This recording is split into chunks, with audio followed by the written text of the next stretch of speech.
Well, it's Uncommon Fossil, and Paldean Fates has arrived to Pokemon TCG Live, and that means that the Battle Pass has reset. And I want to talk about what we're getting on the Battle Pass.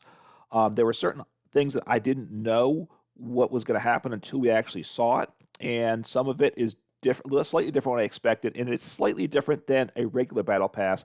And we want to keep that in mind. You might want to adjust your approach to it because I'm always taking a look at things from the approach of a budget player, meaning I don't want to spend any real life money in the game, little or none. I much prefer none, and that's really what I'm going for. But I also want to have access to a variety of decks because if you follow my channel, my deck building and stuff, I like to play a variety of decks. I don't want to spend money, and the economy of live is user friendly. We can do that, but we do need to be careful with it. So let's talk about Paldean Fates Battle Pass and some specifics about what we're getting and how to approach it.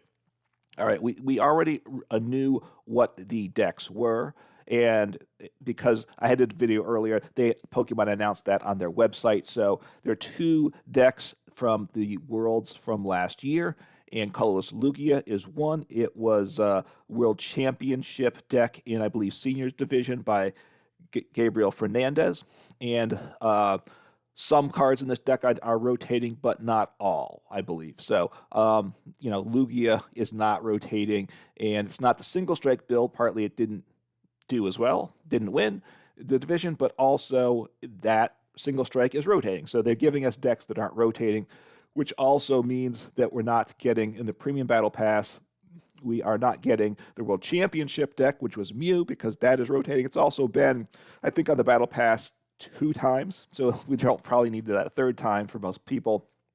But since it's rotating, not getting that. But they are giving us Gardevoir EX, which was played by Tord Reklev to second place at World. So obviously, that again, it's losing some important pieces that you'll have to adjust after rotation. But the deck itself, the heart of the deck, is still playable. So those are the two decks. What's happening is we're getting the entire 60-card deck in Tier 0.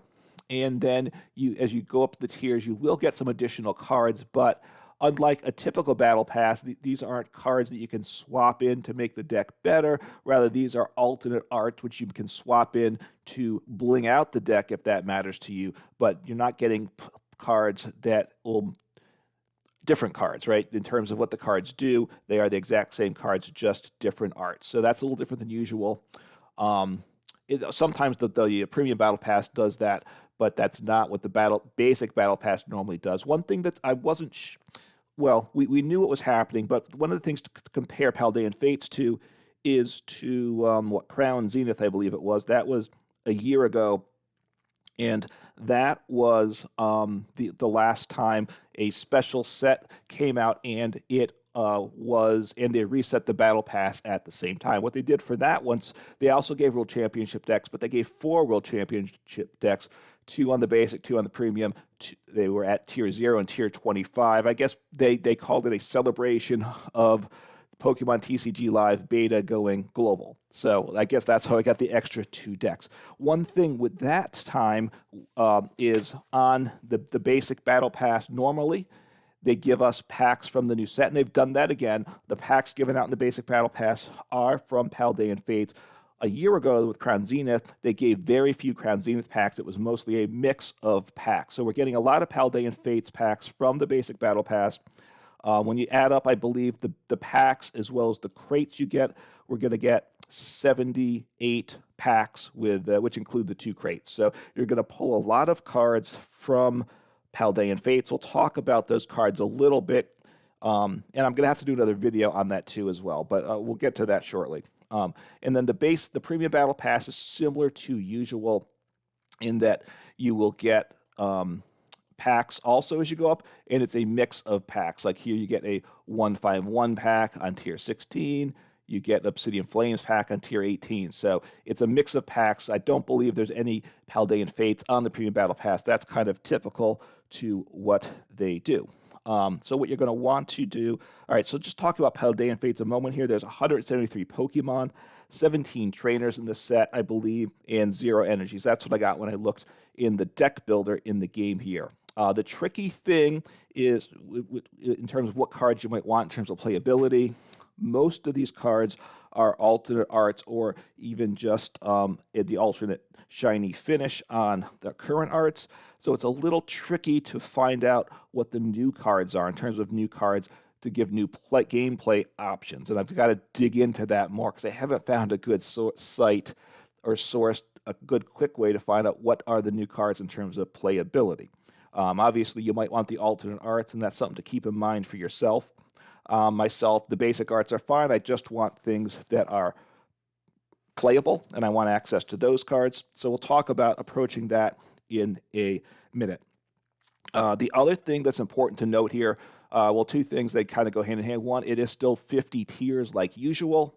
I didn't mention that earlier, but it's always 50 tiers is again. And the other thing, which I wasn't entirely sure, but now we get this confirmation, the Battle Pass is good for 8 weeks, 7 weeks and 6 days, because you're always started the first day by the time you get into it. So 8 weeks essentially. That in terms of days is 56 days. That's a month shorter than usual, and that will impact things for all of us. That may impact it in a positive way, or it may impact it in a negative way.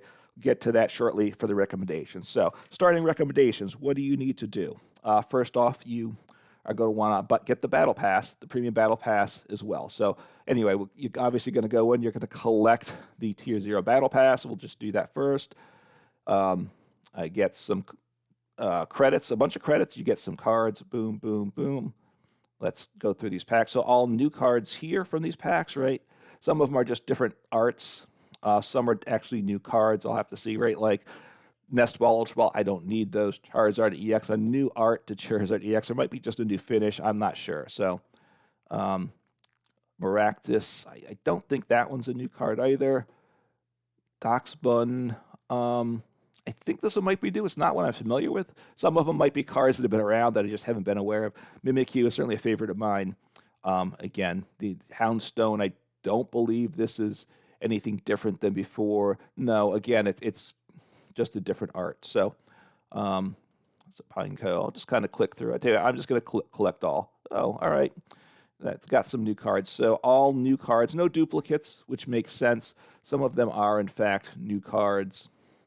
Like these two Nemona's backpack, they're showing up differently, so they must be different arts. I assume, okay, that is a reverse holo, if I understand the terminology correct. Anyway, I got 44 cards, 1,250 credits, which is nice there.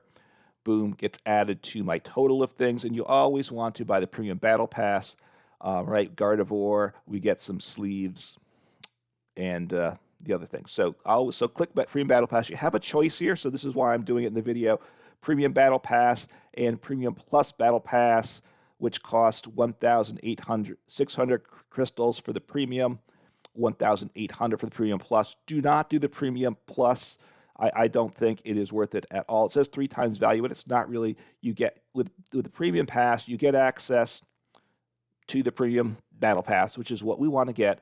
With Premium Plus, you do unlock the first 15 tiers immediately. Now, perhaps you could consider it this time because there's less time to finish the Battle Pass, but you should still, assuming you're starting the new Battle Pass on day 1, you should be able to finish it. We'll talk to that more during my recommendation segment, which is coming next. Well, I guess this is kind of the start of it. Anyway, get the Premium Battle Pass at 600. That's what I always recommend. I still do. I don't think that's changed. So go ahead, get that, and be happy. All right, very nice. And then we collect that, collect rewards. I will say collect all again. Get coins, of course, which don't get me anything at all. And I might have, and I have, and I dusted some items that I had multiple copies of already, like Radiant Greninja and such. Okay, the Gardevoir EX, I only had 2 copies of that art, I suppose, at most, or maybe less. I'm a bit surprised that Gardevoir EX didn't get dusted. But anyway, some cards did get dusted there, which makes sense, right? Yeah, so yeah, a bunch of cards got dusted. Okay, which is great. So anyway, so what do we have? So as you go on, we're going to unlock these tiers as we go up. So, all right, sorry, getting back on track here. Unlock the Premium Battle Pass. Do the 600 cost. Don't do the Premium Plus. Make sure you finish the Battle Pass. It's 50 tiers. in 8 weeks. So time is tighter than usual. That's 56 days. So that means the simple way to look at it is I need to finish a tier a day. And that gives me 6 days to spare. It's not a lot of time to spare.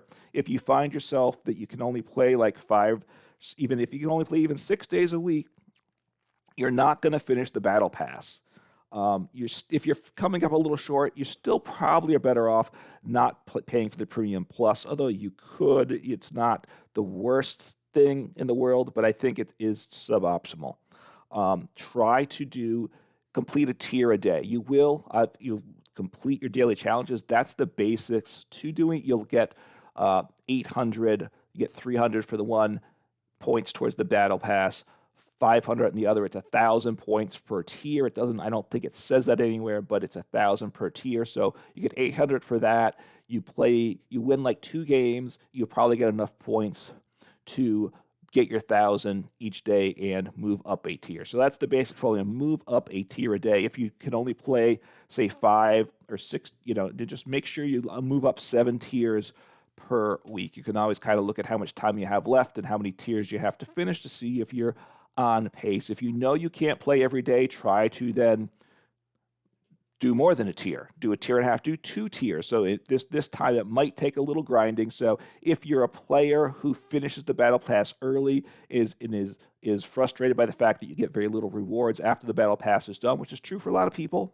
I'm there myself. Then I'm kind of glad it's shorter because I'm going to have less days where the rewards for the battle pass for the daily quests is relatively meaningless. On the other hand, if you're someone that finishes the battle pass late or finds it difficult to finish in the regular time period, it's going to make life even harder for you. You're going to feel under more pressure to grind and get it done. Look, if you don't finish the battle pass, I don't make yourself miserable in something like this is what is my basically. It's a game. It should be fun.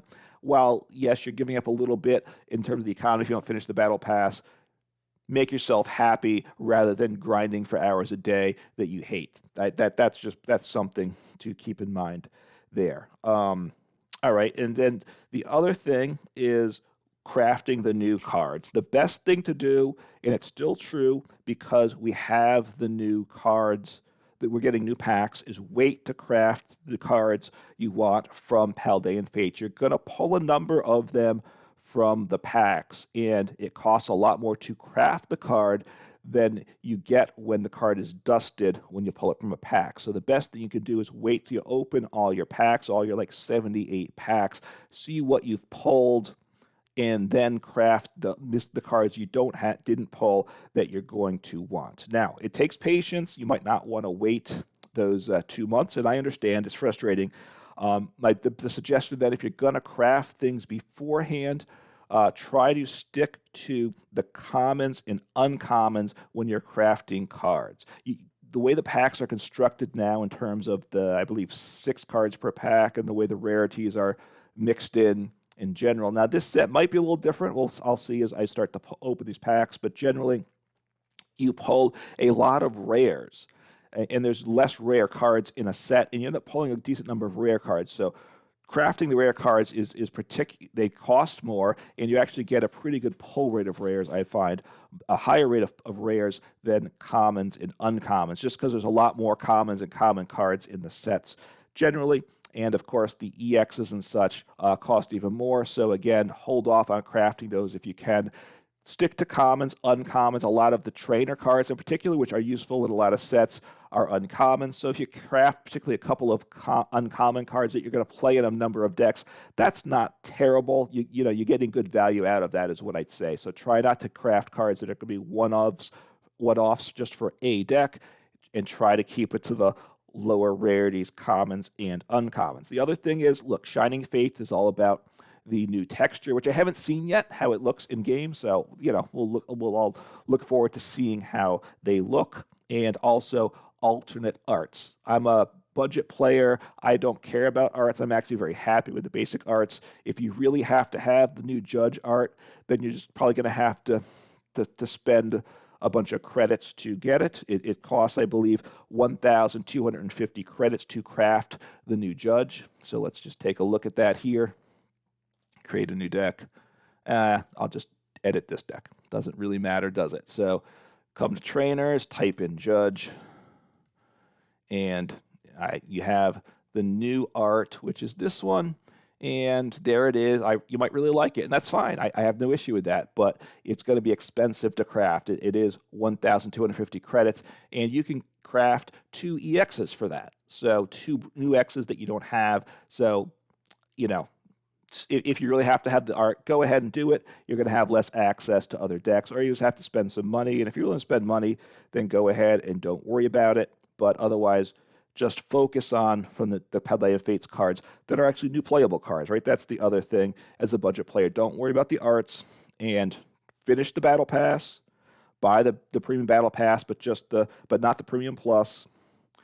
Do your daily quest, finish a tier a day, particularly important with this new shorter Battle Pass. That's going to be a big deal. I will kind of try to mention it periodically just to make sure everyone's on track, because for a lot of people, if you don't start early completing tiers, you're going to find that you have a lot of work to do at the end if you want to unlock all the packs. And again, just hold off crafting new cards and don't worry about the alternate arts. Don't worry about the shiny arts and such. I think it's always a little, they might look good in game, but I think the alternate arts and such, the shiny textures, I get they're trying to make them similar in the game. I find them a little odd at times. They're much more enjoyable IRL when you hold it in your hand and look at it, the fancy finishes, than I think in live. So to me, it's just not worth worrying about. But you decide for yourself about that. So anyway, we have the new Paldean Fates Battle Pass. Great to see what it is. So wish everyone good luck with hopefully you get great pulls as you open your packs and have some fun with the new cards. Take care.